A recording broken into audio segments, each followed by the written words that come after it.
ipadanon mi ko mati si bubukal nga panakipagdalingit ken nakikiramay tayo datoy nangyari ditoy Sambuanga Idikalman. Ket idi nadamag tayo dita, nagaramid nga dagos iti opisina tayo ti advisory to reiterate daytoy safety ken ah, safety protocols tayo digito eskwelahan siwayat tayo iti kwa advisory number 95 to support dayay mununang advisories tayo nga advisory number 91 ken 92 matapan iti panagtitinulong ti amin tapno ti kastaket maiwasan dagito nga bambanag Bumbo Roger ken naki-coordinate tayo met iti pulis ken nag-issue tayo pa isakbay daytoy nga nangyari idi Lunes iti memorandum nga at damapan nga ah, iti pulisya tayo naki-coordinate tayo iti police provincial director tayo nga mangited ti team nga mapanda ag-discuss iti kasano nga mapreventaran wenno kasano ti aramiden no dati active shooting incident ket dati schedule ti kada is-iskwilaan lang ng nura iti high school. Mhm. So nga i-reiterate tayo apo nga iti panangdisiplina ti ubing ket wake up call dito nga hanlaan ko mga dagitoy teachers, hanlaan nga parents. No ibagbaga tayo nga it takes a village to educate a child. Kasi mo tapo, it takes a village to discipline a child. So, pagdadagupan ti amin nga efforts, media, local government, uray di kita itinerant uno itinerant nga vendors katulong da iti disiplina ta narigat da gitoy nga mangyari iti maysa nga ubing lalo na ket agtutubo adupay mati mabalin na nga marami in the future ket adda iti victim.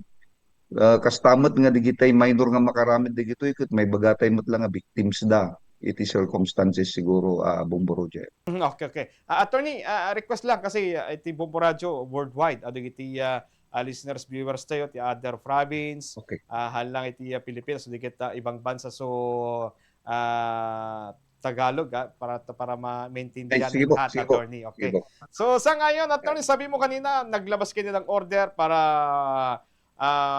may wake-up call na itong nangyari doon sa Zamboanga. So sa ngayon, kumusta na ang pag-monitor natin sa mga iba't ibang paaralan dito sa Ilocos Norte? Mas maigpit po ba itong pag-inspection ng mga estudyante, yung mga bago sila pumasok sa eskwelahan, attorney?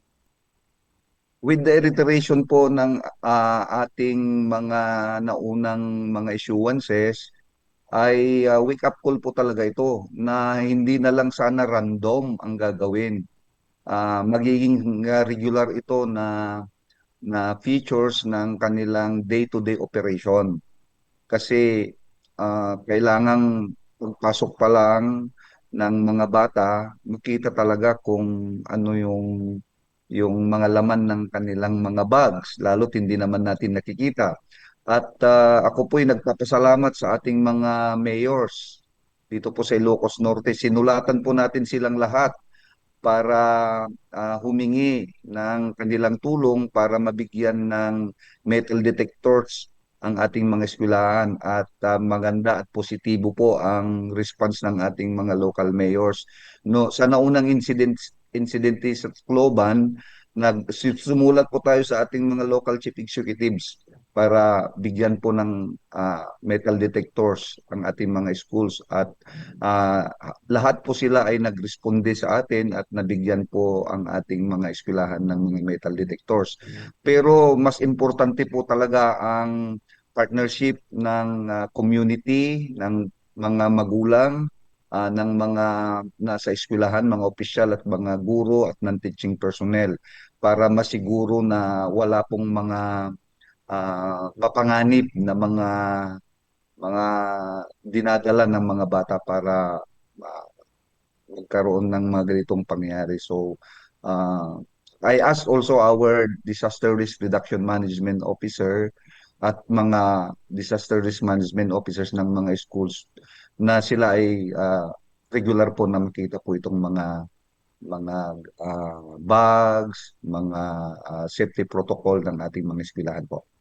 Yun nga eh, kasi kahit gaano ka-stricto, kahigpit ng mga school authorities natin kung walang koordinasyon ng mga lalo na yung mga parents or guardian, doon natin yung makikita kasi parang lumalabas ng ibang pangyayari parang walang koordinasyon na kumbaga napabayaan yung mga estudyante. Okay. Sa kaso sa Zamboanga, attorney, lumalabas na ang baril ay may kaugnayan sa ama ang suspect. So ano pang dapat responsibility ng mga magulang na may baril sa bahay, lalo na kung may mga menor de edad na anak, attorney?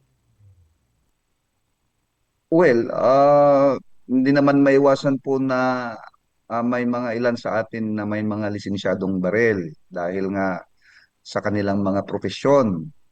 At yung iba naman nabibigyan dahil may mga application po silang ginagawa. Pero bilang mga magulang, protocol po sana na ang mga baril natin ay nakabolt, hindi lang nasa drawer. Nakabolt na kayo lang po ang nakakaalam ng numero ng bolt na yan para sigurado po na safe. Kasi kung minor po yung mga bata at nagamit ang isang sandata, aksidente man o hindi, siyempre ang accountability ay sa nangangalaga sa bata. Kadalasan ito ay ang parent, guardian, o sa loob ng school ang mga teachers kasi sa ating civil code, lalo na sa family code, Article 218, sinasabi na may special parental authority ang mga teachers. Pag sinabi pong ganyan, parehas po sila ng accountability ng parent na nangangalaga sa mga anak kung may nangyari outside of the school, pag may nangyaring hindi maganda sa loob ng school o sa mga activity ng schools, siyempre, masasabi natin na ang unang may accountability ay ang mga guro dahil nga po sila ay nag-exercise ng special parental authority. So may karapatan po ang ating mga guro, kagaya ng mga magulang, na tignan din ang mga bag kahit sa loob ng classroom. Yan po yung sinasabi ng ating advisory number 92 dahil sinabi natin na may special parental authority under the family code ang mga teachers at sila din ay sinatawag na persons in authority. At yun nga po, may kagaya ng magulang, pwedeng i-exercise ng mga teachers ang ini-exercise ng mga magulang dahil pag may ginawa na nakasira sa bagay o gamit o sa buhay ang isang minor de edad, ang may primary accountability ay yung nag-i-exercise ng parental authority. Sa bahay, ang parents. Sa schools, ang mga guro. Okay, gusto ko yan, attorney. Kasi sabi mo kanina, attorney, maliban dun sa security guard ninyo sa mga gate pa lang, tina-check up na yung mga bag nila, yung things nila. So, yung teacher or advisor, yung mga subject teachers, pwede rin silang mag-check up ng mga bag nila sa loob ng classroom na, attorney? Iyon po ang nilalaman ng ating advisory 92, sir, na naipalabas na natin nung nangyari ang Tacloban incident. Mhm. Pero hindi lang po basta-basta gawin po yun. Inaatasan din natin sila na gagawin po yun sana na may nagwi-witness na competent na opisyal ng school, kagaya ng isa ding guro, kagaya ng isang magulang, para sa transparency. Dahil kung minsan po kasi, kung sa gate naman natin gagawin yan, peligro din po sa mga bata yun kasi karamihan sa ating mga schools nasa kalsada. At kung paglilinyahin natin ang mga bata sa kalsada, baka iba naman pong aksidente ang mangyari.